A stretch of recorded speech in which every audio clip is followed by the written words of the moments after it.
एक ही आधार व समान समांतर रेखाओं के बीच के त्रिभुजों के क्षेत्रफल बराबर होते हैं। अब आइए यहाँ चित्र में समझते हैं। BC और AP दो समांतर रेखाएं हैं जिसमें BC आधार पर दो त्रिभुज बन रहे हैं। एक है त्रिभुज ABC ये वाला त्रिभुज और दूसरा है PBC ये वाला त्रिभुज। हमें सिद्ध करना है कि इन दोनों त्रिभुजों के क्षेत्रफल बराबर होते हैं। दो समांतर रेखाओं के बीच एक ही आधार से चाहे जितने त्रिभुज बने तो सबके क्षेत्रफल बराबर होते हैं। तो हमें यहाँ पे सिद्ध करना है कि त्रिभुज ABC का क्षेत्रफल वो बराबर है त्रिभुज PBC के क्षेत्रफल के। तो सबसे पहले यहाँ पे जो ज्ञात है उसे लिख लेंगे। दिया है एक आधार BC और समांतर रेखाओं BC और AP के बीच त्रिभुज ABC तथा त्रिभुज PBC बने हैं। सिद्ध करना है त्रिभुज ABC का क्षेत्रफल बराबर है त्रिभुज PBC का क्षेत्रफल। अब यहाँ पे हमें रचना करना होगा, तो यहाँ पे हेडिंग डालेंगे रचना। चित्र में हम समझ लेते हैं क्या रचना करना है। बिंदु A से BC पर एक लंब खींचना है, उसी प्रकार बिंदु P से BC पर एक लंब खींचना है। तो आइए हम खींच लेते हैं। हमने यहाँ पे रचना कर लिया है। बिंदु A से AM लंब BC व P से PN लंब BC खींचा। इसे हम रचना में लिख लेंगे AM लंब BC व PN लंब BC खींचा।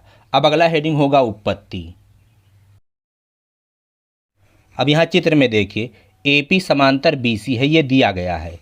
चूंकि AP वो समांतर है BC के, ये दिया गया है, तो लिखेंगे दिया है। ये वाली रेखा AP और BC समांतर है, तो किसी भी दो समांतर रेखा के जो बीच की लंबवत दूरी होती है वो हर जगह पे बराबर होती है। तो इसलिए AM और PN ये लंबवत दूरी है इनके बीच की, तो दोनों बराबर होंगे। तो यहाँ पे लिखेंगे इसलिए AM वो बराबर होगा PN के। अब यहाँ चित्र में देखते हैं AM जो है वो त्रिभुज ABC की ऊंचाई है।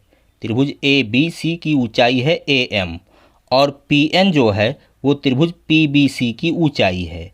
अब हम इन दोनों त्रिभुजों का क्षेत्रफल निकालेंगे। तो चलिए हम पहले त्रिभुज ABC का क्षेत्रफल निकालते हैं। त्रिभुज ABC का क्षेत्रफल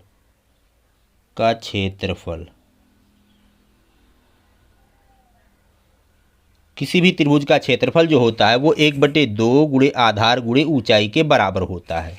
तो 1/2 गुणे आधार, आधार तो BC है, BC गुणे ऊंचाई, ऊंचाई है AM, इसको हम समीकरण 1 मान लेते हैं। अब चलिए त्रिभुज PBC का हम क्षेत्रफल निकालते हैं। त्रिभुज PBC का क्षेत्रफल, तो किसी भी त्रिभुज का क्षेत्रफल का जो सूत्र है वो 1/2 गुणे आधार गुणे ऊंचाई है। 1/2 गुणे आधार, दोनों का आधार वही है BC, एक ही आधार पर दोनों त्रिभुज बने हैं, गुणे ऊंचाई, ऊंचाई है PN।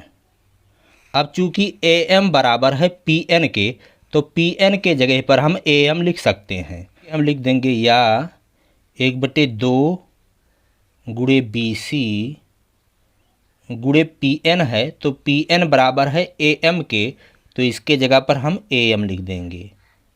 अब इसको हम समीकरण 2 मान लेंगे। त्रिभुज ABC का जो क्षेत्रफल है वो 1/2 गुणे BC गुणे AM, इसको हमने समीकरण 1 मान लिया। और समीकरण 2 में त्रिभुज PBC का जो क्षेत्रफल है वो बराबर है 1/2 गुणे BC गुणे AM के। अब दोनों समीकरण की तुलना करेंगे। दोनों समीकरण में जो दायां पक्ष है सेम है, दायां पक्ष एकदम से वैसा का वैसा है। तो अगर दाएं पक्ष बराबर हैं तो हम बायां पक्ष बराबर लिख सकते हैं। तो समीकरण 1 व 2 से, समीकरण 1 व 2 से, समीकरण 2 से क्या सामने निकल करके आया जब तुलना किया कि बायां पक्ष बराबर हो गए। त्रिभुज ABC का क्षेत्रफल